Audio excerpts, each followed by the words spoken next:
Olá, eu sou o Vinícius Saturnino, nós somos o grupo 5, Grupo Garimpei. O nosso grupo é composto pelo Paulo Vitor, pelo Matheus Gomes, pela Juliana Pereira, pelo Thiago Mesquita, pelo Daniel Barcelos, pelo Denis Rogers, Matheus Afonso e o Vitor Gonçalves. Eu vou falar um pouco agora sobre as GOFs criacionais, mais especificamente sobre o singleton. O singleton, ele basicamente, a definição tem como, é um padrão que garante que a classe que foi desenvolvida tem apenas uma instância, enquanto provê um ponto de acesso global para essa instância.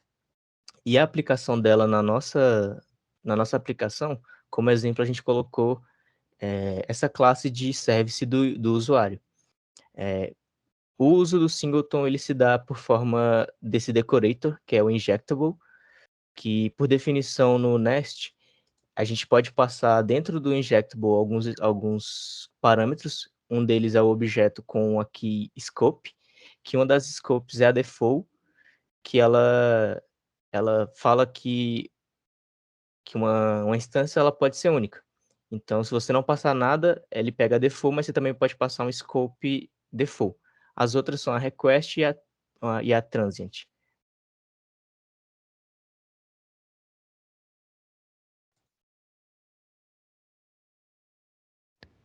Oi, eu sou o Thiago Mesquita e eu vou falar sobre o Multiton.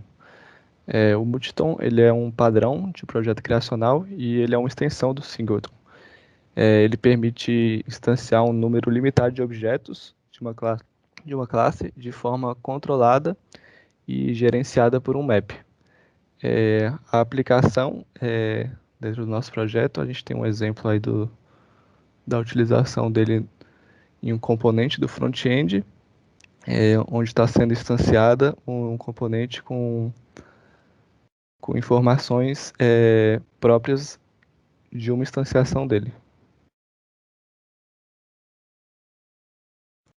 Olá, eu sou o Daniel Barcelos e eu vou falar um pouco das lições aprendidas e das nossas dificuldades nos GOFs criacionais.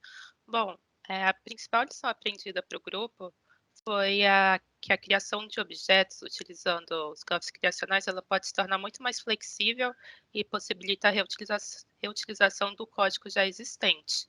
A nossa principal dificuldade, a gente teve um pouco de dificuldade, às vezes, em encontrar alguns padrões e entender certinho o que significava cada padrão, porque às vezes era muito abstrato para a gente e a gente via muito exemplo em Java e não tanto nas frameworks que a gente estava usando. Essa foi uma das nossas principais dificuldades. Agora, partindo para os GOFs comportamentais, a gente vai falar um pouco do state. O state ele é um padrão de projeto comportamental que permite que um objeto altere seu comportamento quando seu estado interno muda. A gente pode pensar no estado como uma máquina de estado, no qual, dependendo do estado, a saída gerada vai ser diferente. Um exemplo é, pensando no nosso escopo do front-end, como o estado é aplicado em um botão.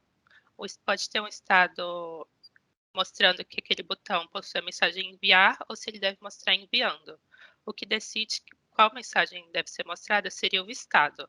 O principal benefício de utilizarmos esse padrão é isolarmos lógicas de estado, dentro de pedaços pequenos de código que funcionam de forma independente. Assim, não precisamos colocar todas as lógicas de estados dentro de um componente pai. Ao contrário, isolamos dentro de cada filho o estado, caso seja necessário.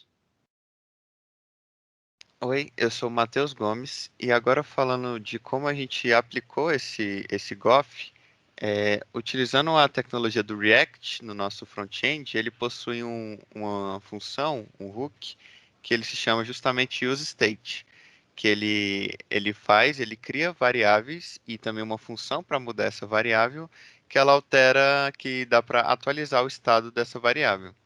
Essa função ela serve por causa do conceito de imutabilidade do React e também em outros frameworks do front-end. Aí aqui um exemplo dessa utilização do useState é essa função login, que é um componente. Aí ele instancia a variável showPassword e cria essa função de atualizar o estado dessa variável com o nome setShowPassword, usando esse hook useState.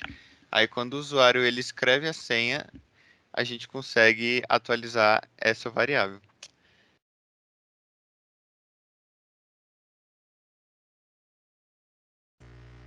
Olá, eu sou o Vitor Gonçalves. Eu vou falar um pouquinho sobre os iteradores.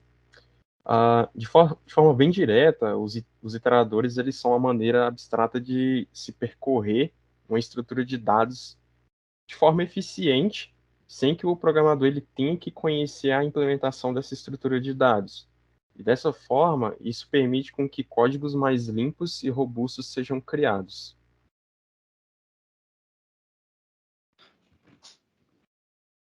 Olá, meu nome é Denis Rogers e eu vou falar um pouquinho da aplicação dos iterators.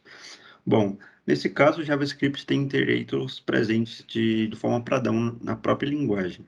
Então, alguns exemplos são o for, o forin, o while, o do while e o map. E a utilização desse padrão permite que a gente reduza a repetição de código e mantemos o código assim de forma mais limpa e de fácil manutenção.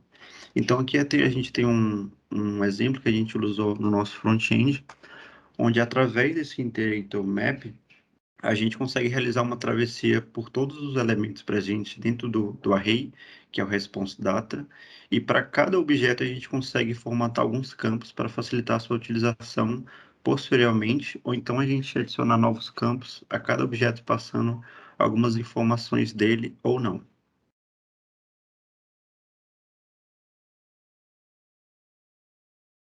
Meu nome é Paulo Victor e eu vou falar um pouco agora sobre o Chain of Responsibility. A ideia por trás desse padrão é a gente conseguir passar, né, cada requisição que aconteça, né, ou as que a gente tiver interesse, através de uma corrente de handlers, né? E cada handler teria sua própria responsabilidade, por isso que é corrente de responsabilidades, né? Traduzindo. E uma das aplicações que a gente encontrou para isso no nosso front-end foi, por exemplo, para a gente verificar se a tela que o usuário está acessando ou ele tem autenticação, né, para acessar aquela tela ou não, a gente utiliza esse handler, né, que a gente chamou aí de with SSR off, que ele recebe uma função e ele verifica ali no caso se o cookies, né, o token no caso está presente dentro do cookies do navegador. Caso não esteja, ele redireciona para a tela de login.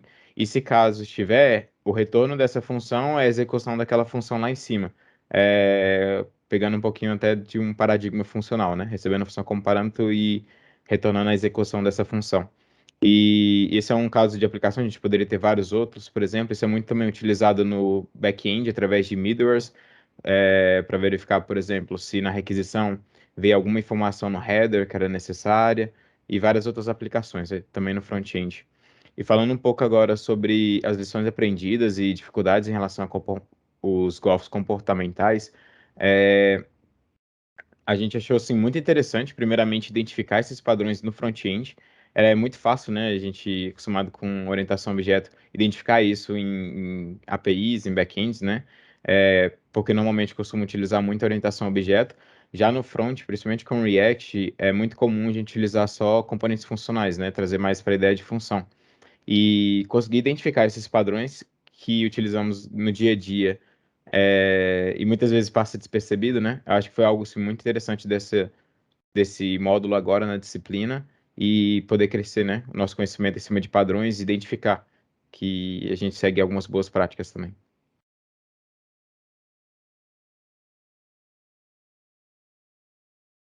Prazer, eu sou o Matheus Afonso e eu vou falar sobre a definição do padrão Decorator. Decorator é um padrão de projeto estrutural que permite o acoplamento de novos comportamentos em outros objetos, envolvendo invólucros de objetos que contêm esses comportamentos desejados no contexto. Um bom exemplo para isso, de como esse padrão funciona, é a utilização de roupas. Se você sente frio, você vai, consequentemente, usar um suéter, ou se sente calor, você vai acabar usando uma regata. Assim, as roupas que você usa estendem um comportamento básico, mas não são parte do objeto em si, você podendo se mover sem elas, por acaso.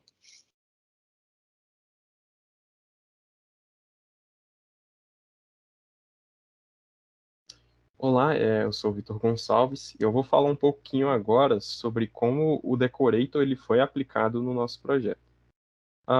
Assim, a aplicação do Decorator no nosso projeto ela foi feita de uma forma bem direta, porque é a maneira com que os frameworks escolhidos eles implementam boa parte das funcionalidades que a gente está utilizando.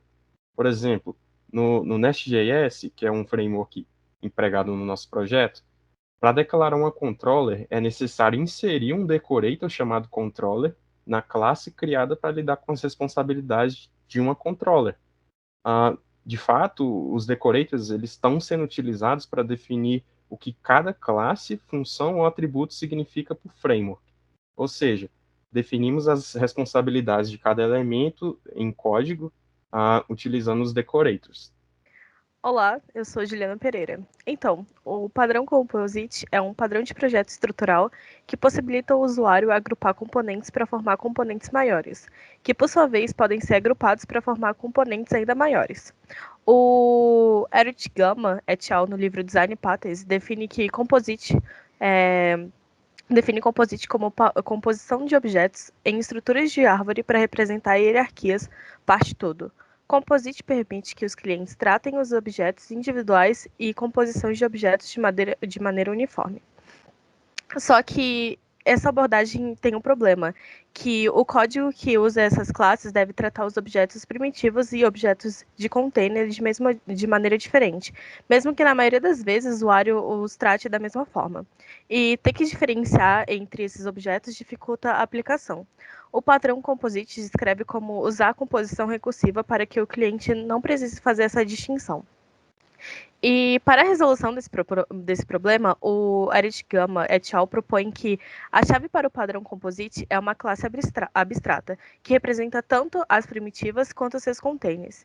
Para o sistema gráfico, essa classe é o Graphic. Graphic declara operações como draw, que são específicas para objetos gráficos. Ele também declara operações que todos os objetos compostos compartilham, como operações para acessar e gerenciar seus filhos.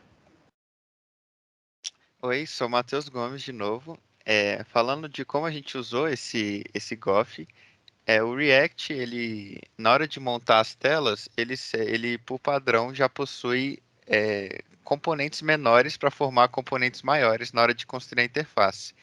Então aqui a gente pode ver no exemplo que o componente Home, que é um componente pai de todos, ele possui vários componentes menores na sua composição. Então o React por padrão já vem com o padrão Composite. Uma abstração melhor desse conceito é essa imagem aqui, que é onde dá para ver o componente Home Pi, e dele tem os componentes menores que são usados na sua composição. Agora falando sobre o GOF do Facade.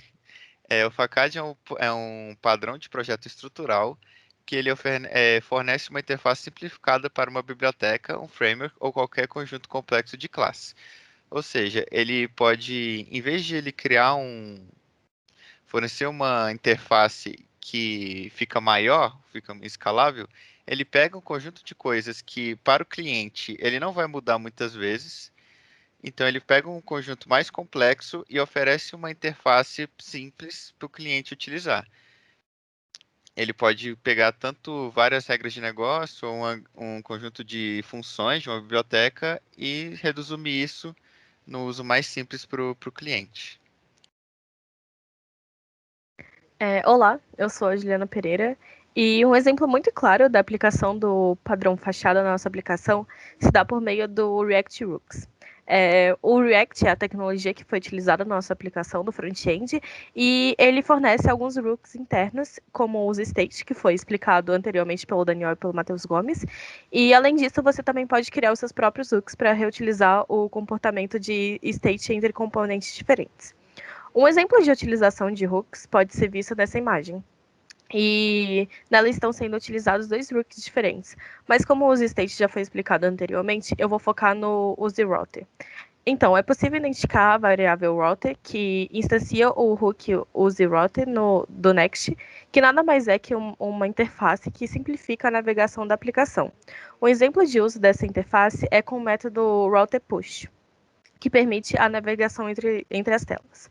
E agora falando um pouco sobre as lições aprendidas e dificuldades sobre o Facade, é que acredito que a maior dificuldade foi encontrar outras formas, além do React Hook, que a gente possa aplicar esse padrão no nosso projeto.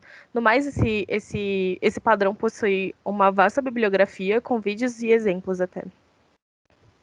Olá, meu nome é Denis Rogers e agora eu vou falar um pouquinho mais também das lições aprendidas que a gente conseguiu tirar dos golfes estruturais. Uma coisa que a gente viu é que essa questão ajuda muito no encapsulamento dos métodos e isso evita que a gente cause algumas inconsistências no desenvolvimento do código. Além disso, algumas dificuldades que também a gente achou foi encontrar alguns padrões no nosso código. Essa foi a nossa apresentação. Obrigado por ter assistido até aqui e muito obrigado.